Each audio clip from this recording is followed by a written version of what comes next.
All right, we're on section 2.2, a zero trust view of a network on page 17. If you're following along, the link is in the description. There are some basic assumptions for network connectivity for any organization that utilizes ZTA in network planning and deployment. Some of these assumptions apply to enterprise-owned network infrastructure, and some apply to enterprise-owned resources operating on non-enterprise-owned network infrastructure. So wow, all of that to just say there are some basic assumptions. Okay. These assumptions are used to direct the formation of a ZTA. The network in an enterprise implementing a ZTA should be developed with the ZTA tenets outlined above and with the following assumptions. Assumption number 1, the entire enterprise private network is not considered an implicit zone of trust. Assets should always act as if an attacker is present on the enterprise network, and communication should be done in the most secure manner available. So if I was to take notes on assumption number 1 here, always assume you're under attack, always use max security. Got it. And if you need an example of how to use max security, this entails actions such as authenticating all connections and encrypting all traffic. Totally agree. Assumption number 2, devices on a network may not be owned or configurable by the enterprise. Visitors and or contracted services may include non-enterprise owned assets that need network access to perform their role. This includes bring your own device policies that allow enterprise subjects to use non-enterprise owned devices to access enterprise resources. So yeah, BYOD is risky. Number 3 assumption, no resource is inherently trusted. So every asset must have its security posture evaluated via a PEP before a request is granted to an enterprise-owned resource. And if you work in an industry with a lot of acronyms, I mean just the subject of computer science I think has a lot of acronyms. One thing I always do is every time I see the acronym, I define it. Why? Because even in this moment right now, I do not remember what it stood for. Okay, so we got PDP, Policy Decision Point, and PEP, Policy Enforcement Point. So no resource is inherently trusted. Every asset must have its security posture evaluated via a PEP. So what does a PEP do? Evaluates security posture. So every asset must have its security posture evaluated this way before a request is granted to an enterprise-owned resource. So you can't allow bring your own devices. You can't allow those devices access to the network without this. I really want to know the details of that process. Maybe it'll come later in the document. Well, this evaluation should be continual for as long as the session lasts. Enterprise-owned devices may have artifacts that enable authentication and provide a confidence level higher than the same request coming from non-enterprise-owned devices. Subject credentials alone are insufficient for device authentication to an enterprise resource. Assumption number 4, not all enterprise resources are on enterprise-owned infrastructure. Resources include remote enterprise subjects as well as cloud services. Enterprise-owned or managed assets may need to utilize the local, that is non-enterprise network, for basic connectivity and network devices. For example, DNS resolution. Okay, I guess that one makes a lot of sense because, I mean, you can take devices to other networks and get on those networks, typically, unless there's a way to disable that in a device, that ability. Maybe there is, but I don't know. Number 5, remote enterprise subjects and assets cannot fully trust their local network connection. Remote subjects should assume that the local network is hostile. Assets should assume that all traffic is being monitored and potentially modified. All connection requests should be authenticated and authorized, and all communications should be done in the most secure manner possible. Alright, I feel like this one's redundant, and I feel like this one is just really doom and gloom, like super paranoid. Oh well. Number 6, assets and workflows moving between enterprise and non-enterprise infrastructure should have a consistent security policy and posture. Okay, so consistency is key. And so this whole paragraph explains that in not further detail. I need examples to learn, so I'm going to skip that. Here, maybe, is the examples we can lean on. And I don't want to make the video too short, so I'm just going to label that we're now in section 3. There are numerous logical components that make up a ZTA deployment in an enterprise. And here, I was just thinking about how it'd be good to be able to tell your customers, or anybody, I suppose, that you've deployed. Like, here's the bragging point. We've deployed a zero trust architecture in our organization. Like, that might be a nice thing to brag about. Like, I always try to think about how these really complex documents, though this one's not as complex as maybe like the Intel Programmer's Manual, but I always like to try to imagine what this would look like in conversation. So I write silly things like this in my notes. Well, moving on, these components may be operated as an on-premise service or through a cloud-based service. The conceptual framework model in Figure 2 shows the basic relationship between the components and their interactions.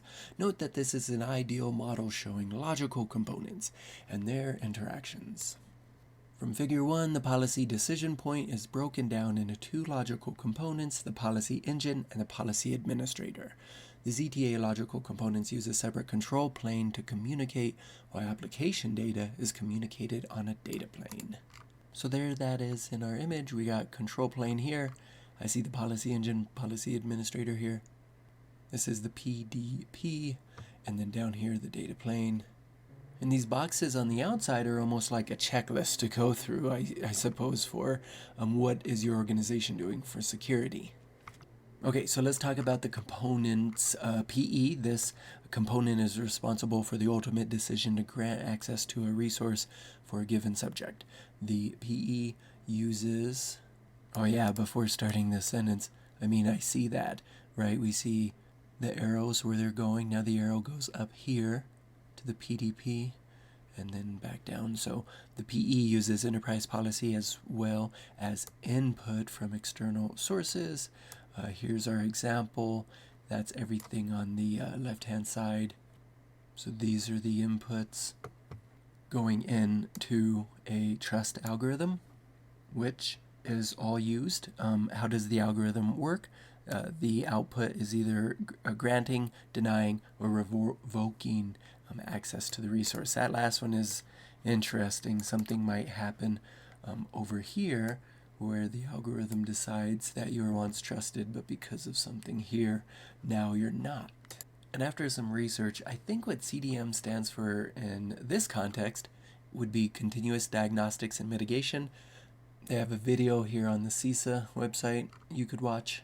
The objectives of CDM is to reduce agency threat surface, increase visibility, improve federal cybersecurity response, and then streamline FISMA reporting.